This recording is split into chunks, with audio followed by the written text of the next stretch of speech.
about the translation of the Quran, and anything they are teaching should not be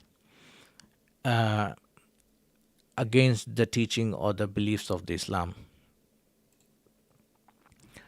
So they were not taking at that time, the University of Al Qarain was not taking just the local student there. That was an international affairs. So in the time of famous Abbasi universities of Baghdad, uh, even before this university, there was in Baghdad there was a university which was teaching medicine, pharmacology, engineering, astronomy, and other subjects. So students were coming from the Persia, from Syria, from India, and we all know, we all heard the name of Jamiatul Al-Azhar in Egypt, in Cairo, and it is still very famous university. Uh, so that university was founded by the Muslims to look after the education, the modern education, and to give the skills to the Muslims to go and teach the other humanity about the science and the knowledge of Islam. In the 17th century, we found in ancient scriptures by Ibn Sina, who is known as a father of the medicine. We'll talk about him in the next week in details about his achievement. So he was also one of the teachers in those universities. So going back to the Al Qarawin Mosque, the student, they don't have to pay the fees. It was all free. And like today, we have to go, if you're going to a university, you need to pay a fee. If you can't pay the fee, then you have to get the loan with interest, and for the next 20 years of your life, you have to repay that student loan. But at that time, the students, the education, the university education was free. And not just free, they were given the monetary allowances for the food and accommodation. All this was made possible by the endowments from the royal families. The students, they live in the residential complexes or the hostels, which was consist of 2 and 3 story buildings, and there was hundreds of students living in those buildings. And from that we have now the concept of the madaris in every part of the world, where the students, they are studying and they are staying in the student accommodations in those madaris. In Tunisia, Al Zaytuna Mosque, we found the manuscripts on grammar, logic, documentation, etiquettes of research, cosmology, arithmetic, geometry, minerals, and vocational training. The teaching was studied in a group known as an halqa. And if there are more than one halqa, it's called halqatul ilm, which we use nowadays as well in the religious gathering, make a halqa. So it is basically like a semicircle found in front of the teacher, and the students sit in front of the teachers. So if there is a visiting scholar or visiting teacher coming to give his lectures, they're usually allowed to sit beside the lecturer because of the because of the respect. And in many halqas, a very special section was always reserved for the visitors. The mosque of Amr near Cairo had more than 40 halqas at the same point. And in the chief mosque of Cairo, there were 120 halqas. There was a very difficult courses at that time, which was medicine, and it was under the Department of Medicine, and that was having a hard and a long examination.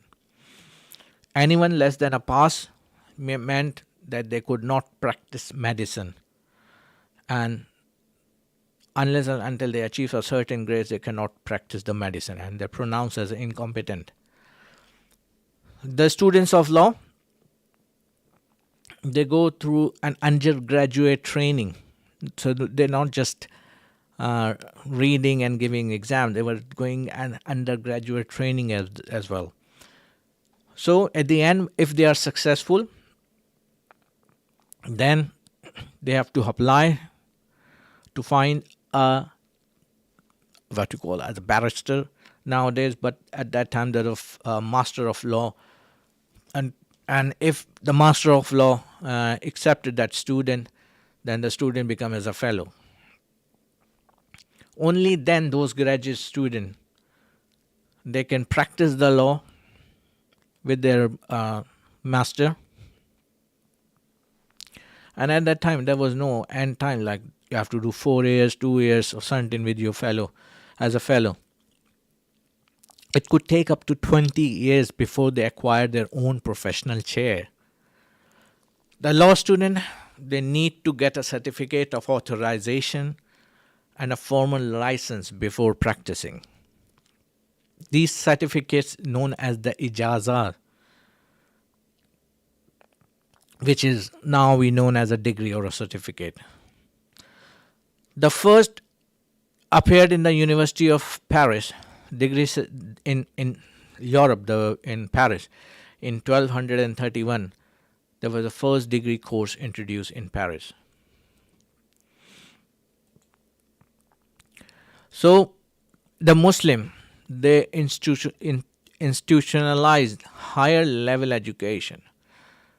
There was an entrance exam, there were final exams, there were degree exams, there were study circles, there were opportunities available for international students, there were scholarships given to the poor students, and there were so many grants given to the people, so they can just focus on the study and they do not have to worry about anything else.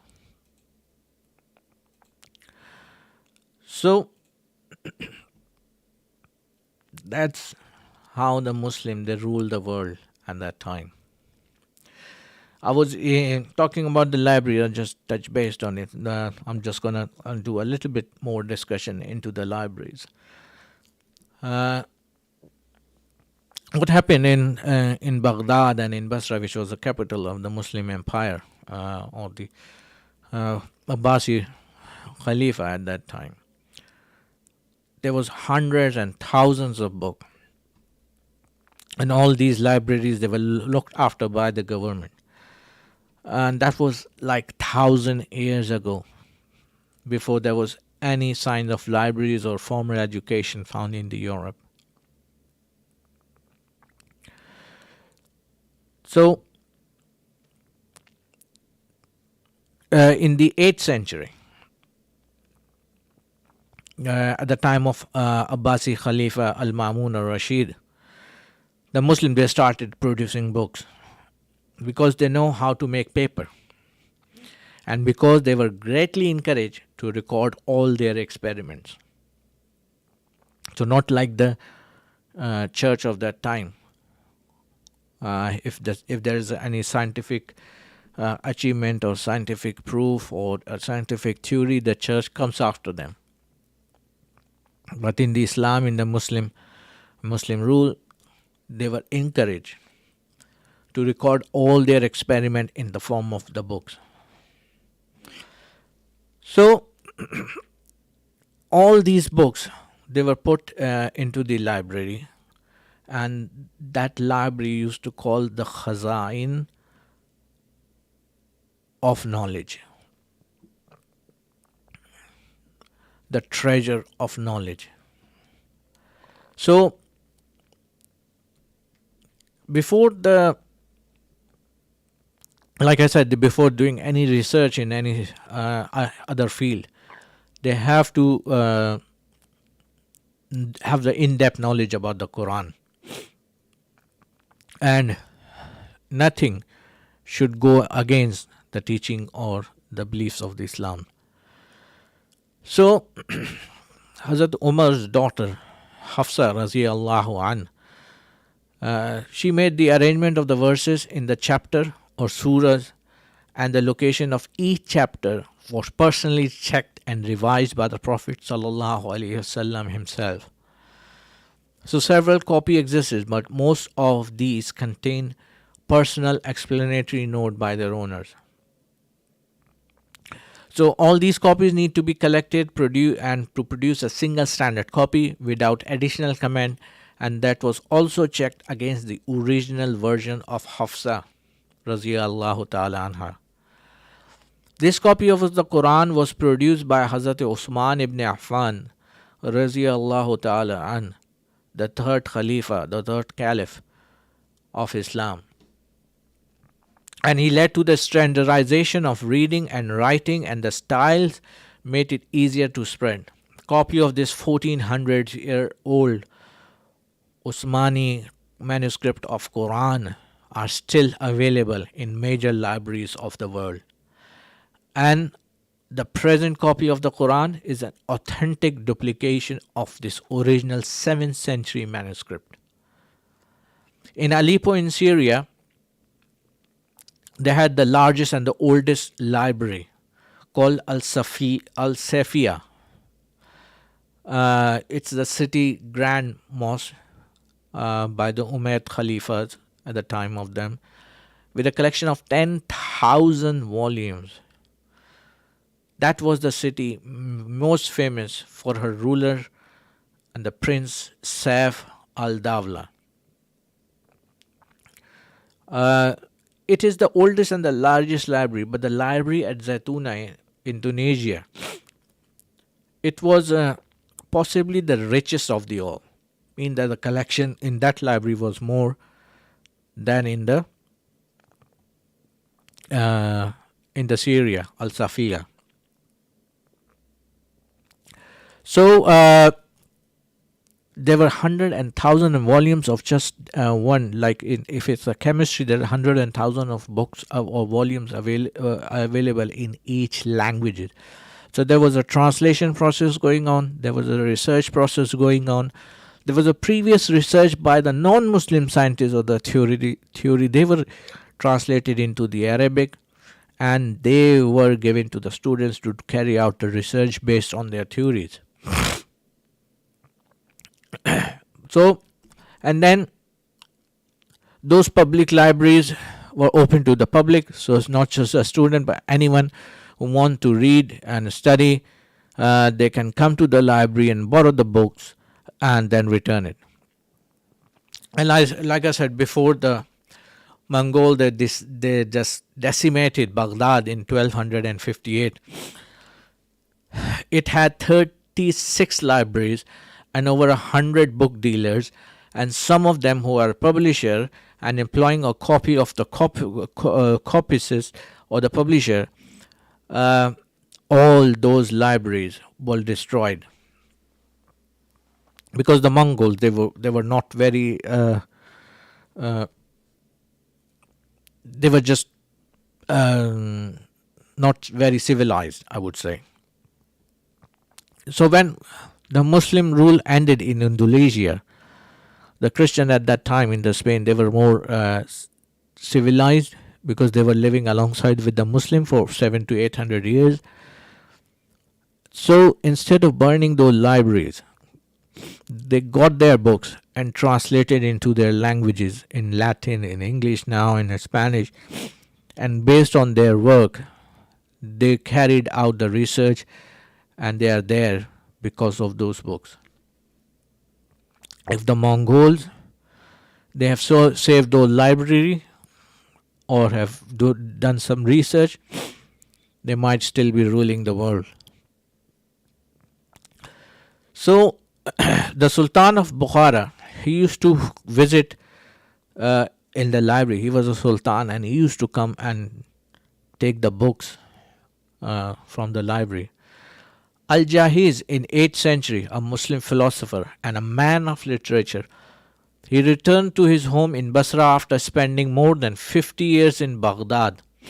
And what he was doing, he was studying and writing about 200 books. 50 years it took him. This includes a 7-volume book of animals, which had the observation on the social organization of ants, communication between the animals, and the effects of diet and the environment at that time. Now we watch National Geographic or Blue Planet on BBC and things like that. But that was the first research done by Al-Jahiz in 8th century. And that book still exists and it's been translated in many other languages of the world. The other book he wrote was The Art of Keeping One's Mouth Shut. How to keep quiet, basically. And Against the Civil Servant. He died an appropriate death in his private library in 868 at the age of 92, when a pile of books fell on him. Wow, that's amazing. Never heard someone spend so much time, devoted his life in writing and spreading knowledge, and then finally died in the place where he loved no most, in the library. Like libraries today, 1,000 years ago, they were highly ordered, with both public and private library having book classification system and accurate cataloging to help the readers. It wasn't just like you got the book and put it in the shelf. No, it was like properly labeled, organized like we have it now. They were like the grand affair in Shiraz in Iran in 10th century. They were a complex which is described by the medieval historian Al-Muqaddasi. The buildings surrounded by the gardens, the lakes and the waters, topped with domes and comprised an upper and lower story with a total of 360 rooms. And each department there was a catalog placed on a shelf, and the rooms were furnished with a carpet. That was like a fully furnished, well-equipped library in Iran. Some libraries like those in Shiraz, Qurtuba and Cairo were in buildings separate from the mosque. Because of their size, they were growing, so they were not in the mosque anymore. They were building beside of the mosque because of the size and the requirement of the people.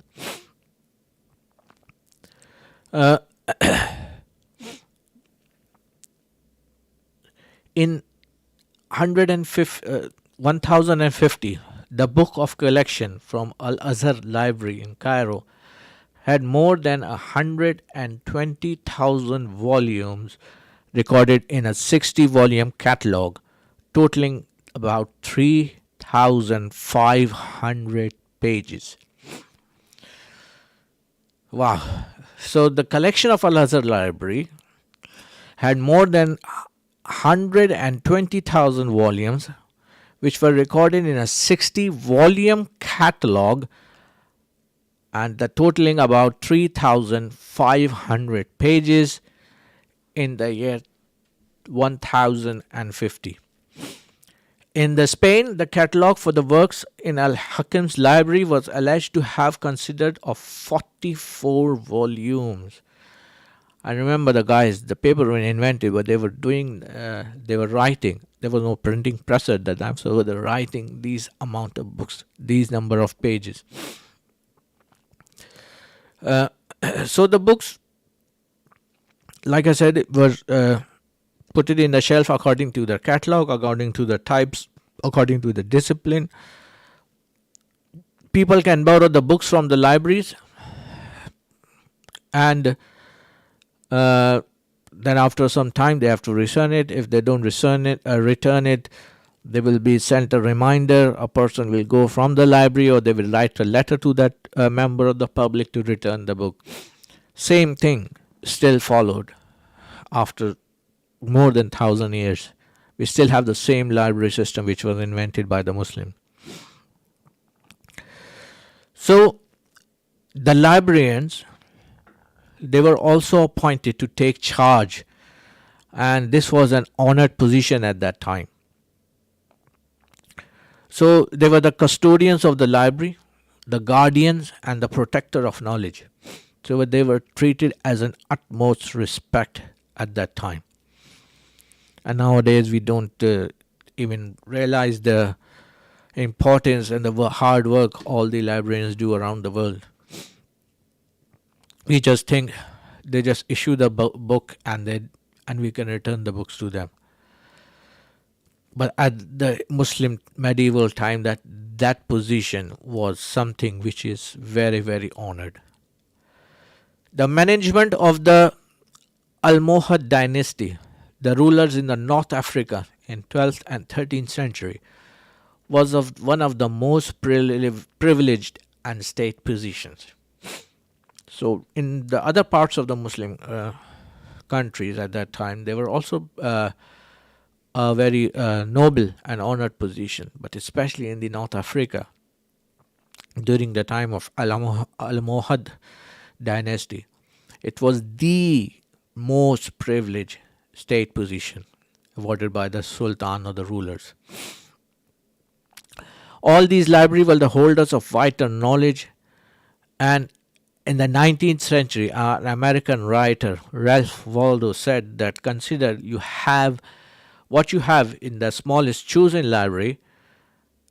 There was a company of the wisest and the wittiest man that could pick out of all civil countries in 1,000 years have set in best order to the result of their learning and their wisdom.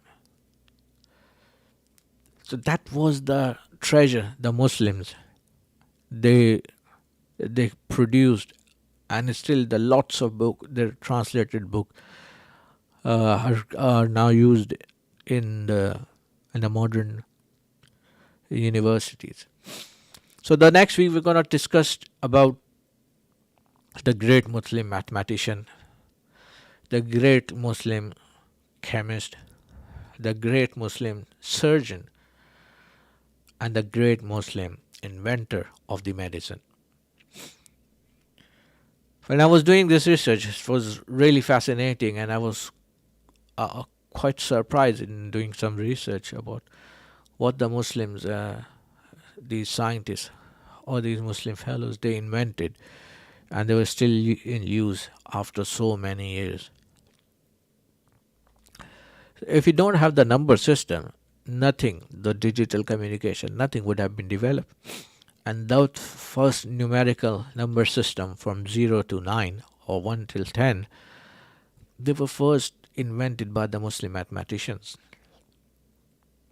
The medicine we eat today in the form of tablets or capsules, they were first developed by the Muslim chemist. The plane we fly in, and we know that the Wright brothers invented the first flying machine, but in the history it says there was one Muslim engineer who invented the flying machine, and he successfully completed his flight. There was certain problem with his design. There was no tail.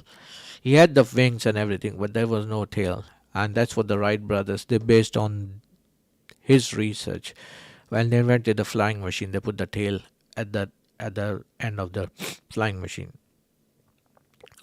So my brothers and sisters who are listening, the madaris and the masajid are still the source of knowledge, the civilization, and there are so many other inventions could come to the world by the Muslim if we go and spend our time in the masajid and in the madaris. We need to find some teachers, the ulama and the people of knowledge. Go and sit with them to get some knowledge, and based on the knowledge, develop something which will benefit the humanity. till the rest of the time, like all our fellow ancestor Muslims, scientists, and Muslim people, they did to this humanity. After 1,000 years, not just the Muslim but the non-Muslim, they also highly praise them of their effort, and they openly, the non-Muslim, they openly say that because of their invention, because of their part in the future development, we wouldn't be here where we are now. So, my brothers and sisters, my ultimate request is, as the Ramadan is going and Allah subhanahu wa ta'ala has changed the shayateen in this month, and we are all going to the masajid for Taraweeh and for Aftar, go and spend some time in reading Quran, in understanding the Quran from the ulama, from the people of knowledge. Go and sit with them, ask them what they know, get the knowledge, because once these people they depart from the world, there we will have that source of knowledge door closed. And that's what the Muslim did before. They keep passing their knowledge to the generation which is coming, and now we are not willing to catch this education.